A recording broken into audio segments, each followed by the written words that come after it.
Hey, Shalom Akim, Yabashim Ashai Brakadam, Bashim Karkadash. We say Brakati How, Brakti Al Shai, Brakti How, Brakti Al Shai, Brakti How, Brakti Al Shai for this truth, knowledge, and wisdom, and the opportunity to do this truth and to know this wisdom, knowledge, and understand it fully, man. Because having the fullness is the key. This lesson is what much it's been on my mind all day. I think it's much needed, and the title of it is Embrace Your Thorns because it may save your life. Okay? Embrace your thorn because it may save your life. Okay? And this lesson just comes, in the spirit of Yahbashim Yahshai to say each and every one of us, especially if we're in this truth, this wisdom, knowledge, and understanding, we, I always compare, I was reading, going into scriptures where Paul had that thorn in his flesh, and why did Paul say that thorn in his flesh? It kept him humble, man. So we liken ourselves, the elect, unto the walk of Paul, the walk of the apostles, okay? And the walk of first and foremost is the walk of Yahushua, man. And Yahushua was showed the ultimate integrity in humbling himself, having spiritual power, the great honor that the Father bestowed upon him, and he humbled himself unto death, man. And he followed what the Yahweh asked him to do. Okay, so now everything that is written for our learning. Okay, so Paul embraced his thorn, even though he prayed to take it off, and the Father didn't take it off, but then he understood. Okay, and we're going to get into that scripture. But as you see right here, stay humble, man. All of us, this is a humbling experience. It's not for all, we were exalted in the spirit world. We're angels, you know what I'm saying? Spiritual power, angelic vehicles, in the presence of Yahweh Shemi Ashai, the creatures of heaven, all these things we were a part of, but we come down here in this flesh to be humbled, to know what it is to not have, to know what it is when you don't have, and to cherish when you do have it. Okay, so the Father has given each and every one of us a thorn, man. If we're in this truth, a thorn. There's a thorn, even if it's something that you struggle with, something that is wrong with you physically, something that's just wrong with you, period. It may be something that you can't shake, but each of us has a thorn because the Lord has put that thorn to what?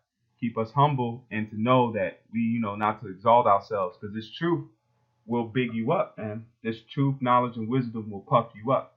We've seen it many times. We've seen it with different examples because the Lord is showing us the good and the bad. So, like I say again, embrace your thorn, man, whatever it may be. All right. You may have something physically ailment to you. You might have something that what I'm saying, you wish you didn't have on you. It could be who knows what. Brothers know their thorns in themselves. But it's been on my mind. Embrace your thorn, man, because that thorn could be the thing to help you save your life, because that could bring you to what? To salvation through believing on Yahweh Shem Yahushai and walking this truth without that pride, because we know pride it cometh before a fall, man.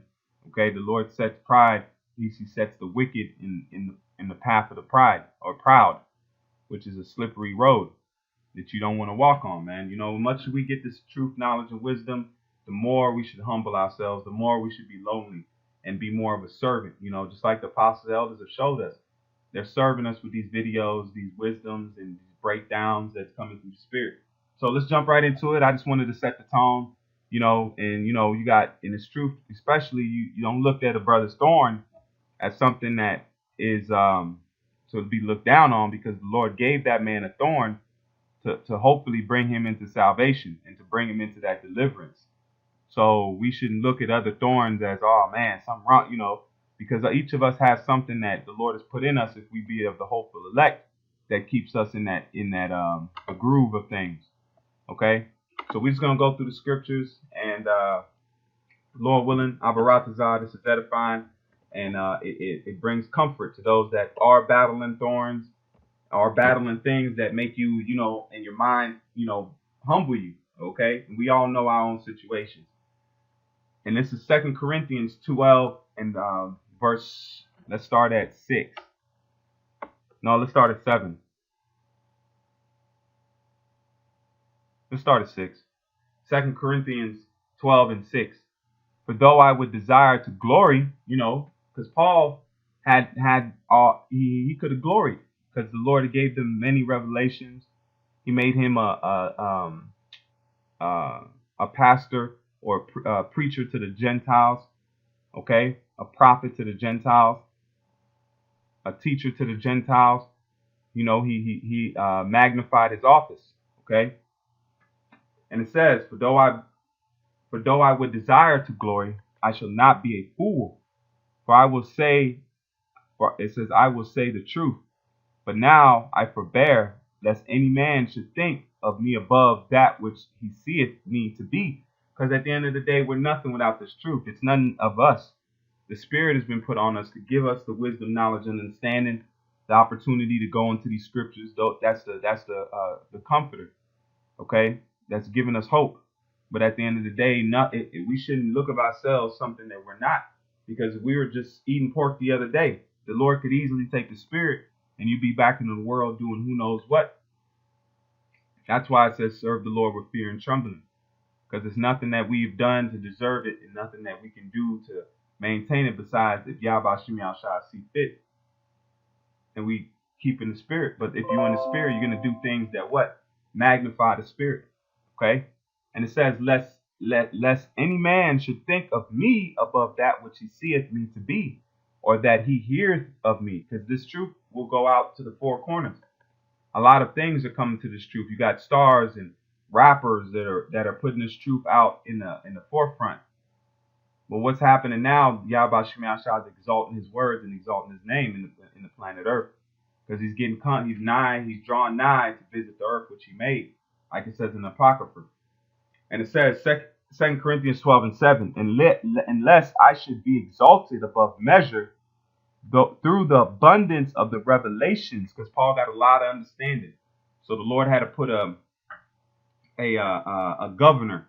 If you Akim know about cars, certain cars have a governor where you can't go beyond a certain speed limit, or the car shuts off. Like you can't get into high speed chases because the car shuts off at a certain mile per hour. Okay, that's I don't know if they still do them in cars, but that was back in the day where you have that governor. And it says, unless I should exalt, it says, lest I should be exalted above measure through the abundance of revelations. It says, there was given to me a thorn in the flesh. Okay? A thorn in the flesh was given to Paul to humble him. So now, how much more us being given the revelations and the understanding and the precepts and the breakdowns of who's who, understand the reincarnation, knowing who's coming back in the reincarnation. Those are heavy things that we've been given. But we also have to remember that these things are given to us to exalt Yahweh Shem Yahshua and not ourselves. Okay? Because we exalted ourselves in the world doing wickedness. All right? And the word there for thorn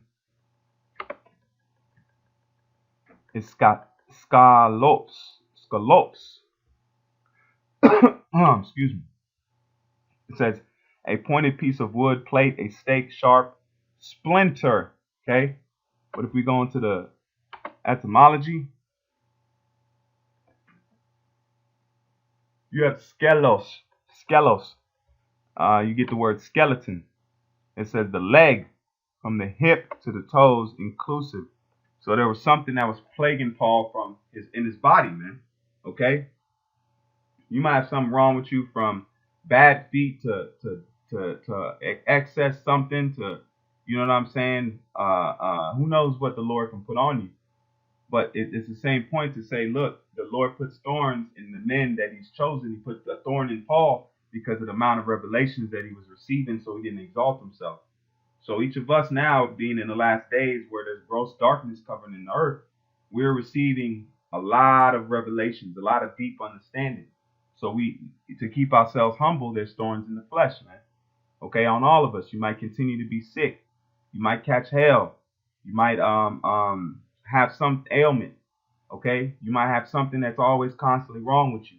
But always remember that thorn is not to destroy you. That thorn is for your salvation. That's why it says. That's why this title says, "Embrace your thorn, because it may save your life." That thing that you look down upon and you forbear and you don't want, that right there could be that thing that helps you maintain in this walk, in this truth. Because if nothing's wrong with you, you got these revelations, you'll puff yourself up. That's why being a novice, it says, lest he being a novice, being lifted up with pride, man. So we fall into the condemnation of the devil. So that's what the Lord keeps us away by putting those thorns in the flesh, in our bodies, in our minds. Okay? And it's not to destroy us, it's to help us. Because the Most High stays away from pride, man. And Esau's the proudest entity on the planet Earth right now, and because he's been given wholly unto that. But to switch back to the subject, this is Galatians 4:13. You know how through infirmities of the flesh I preached the gospel unto you at the first. He says through infirmities of the flesh. So through the thorns in his flesh, he preached the gospel. So through our thorn in the flesh, we must push the doctrine. We must push the truth. Okay? It says, you know how through infirmities of the flesh, I preached the gospel unto you at the first.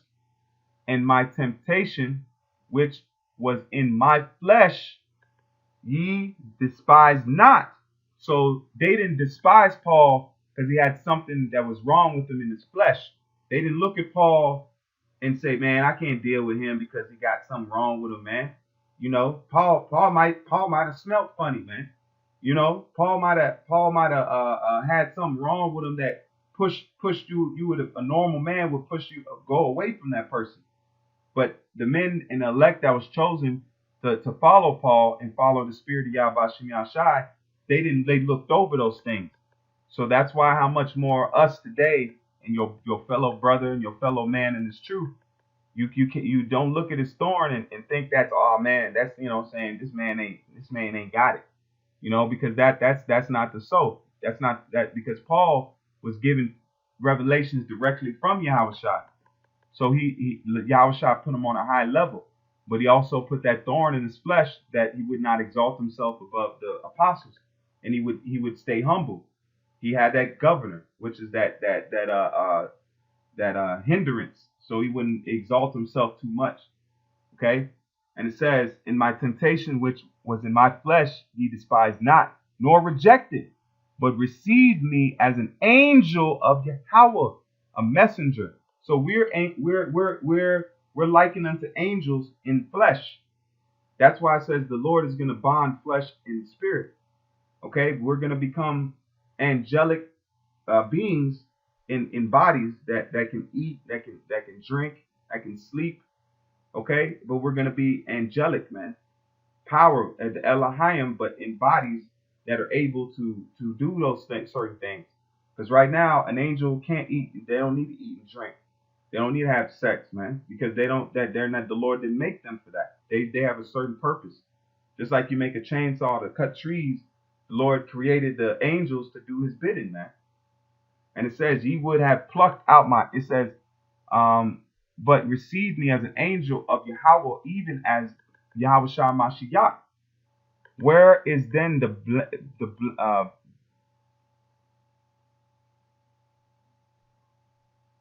where is the blessedness ye spake of?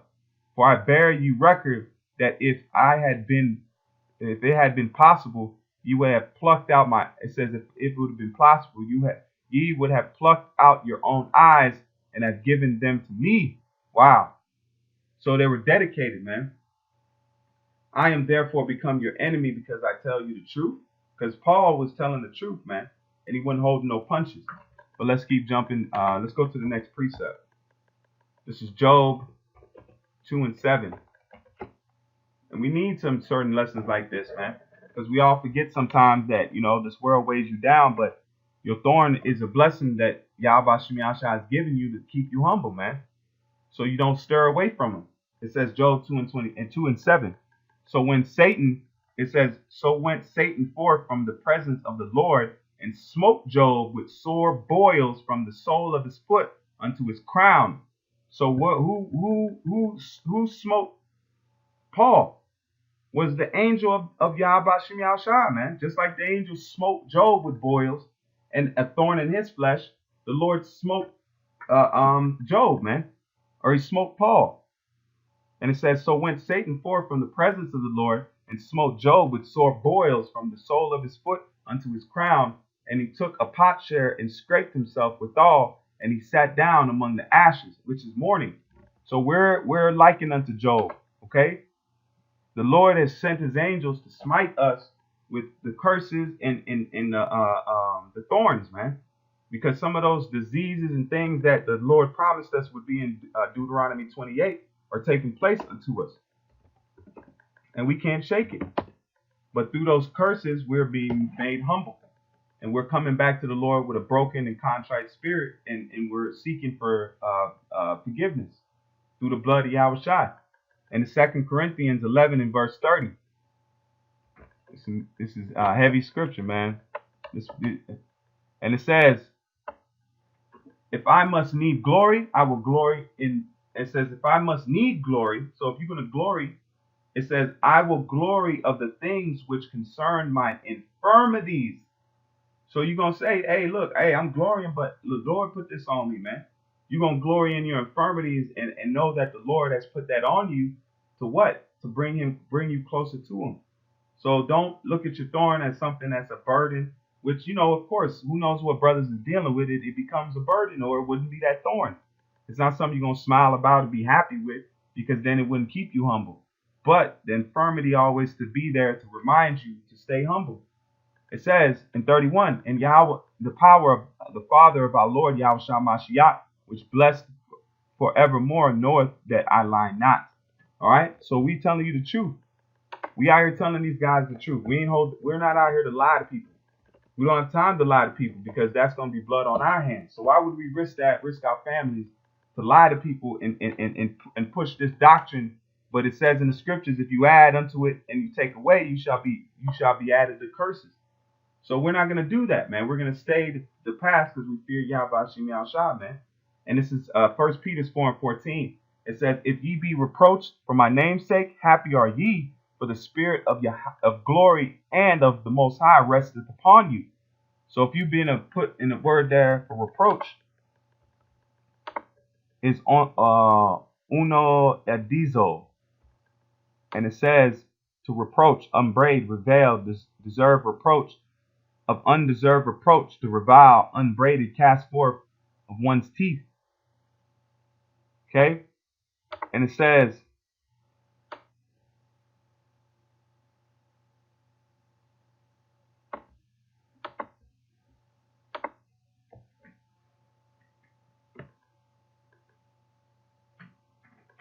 and if I be reproached for the name of Mashiach, happy are ye, for the spirit of glory and of the hour rest upon you.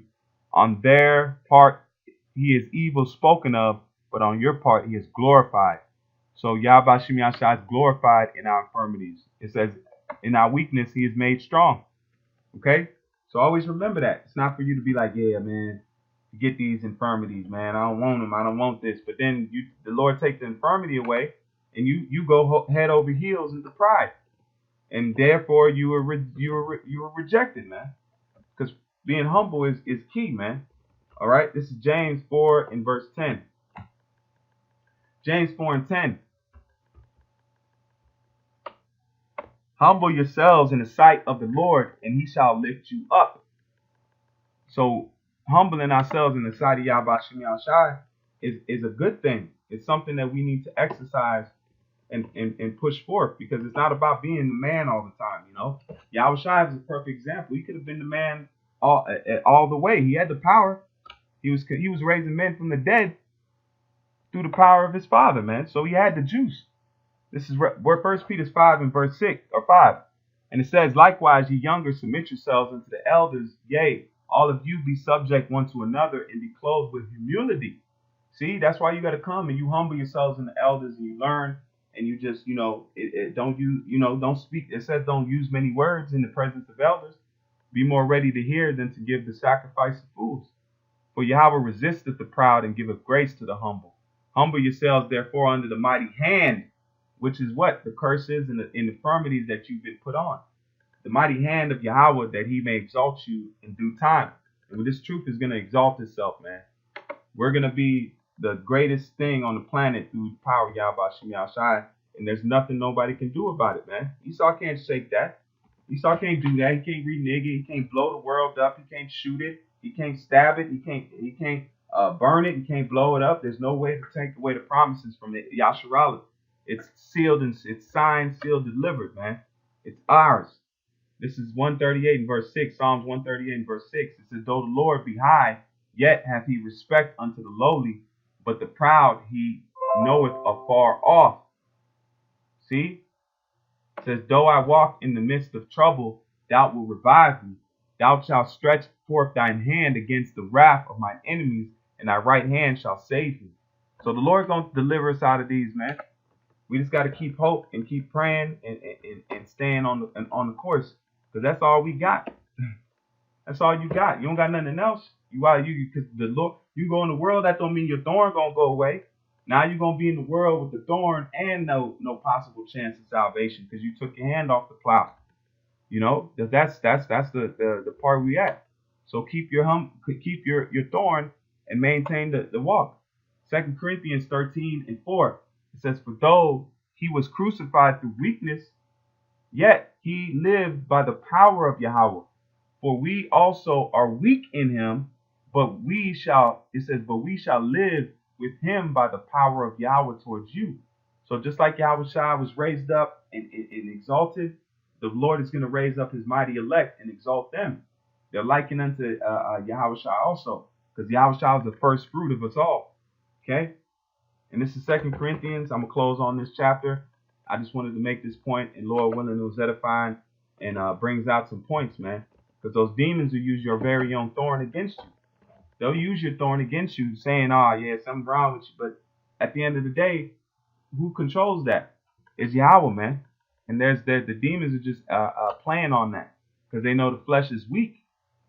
It's 2 Corinthians 11 and 17. It says, that which I speak it not after the Lord, but as it were foolishly, in this confidence of boasting, seeing that many glory after the flesh, I will glory also. For ye suffer fools gladly, seeing ye yourselves are wise. For ye suffer if a man bring you into bondage. If a man, that's it on that. But the main point is 17.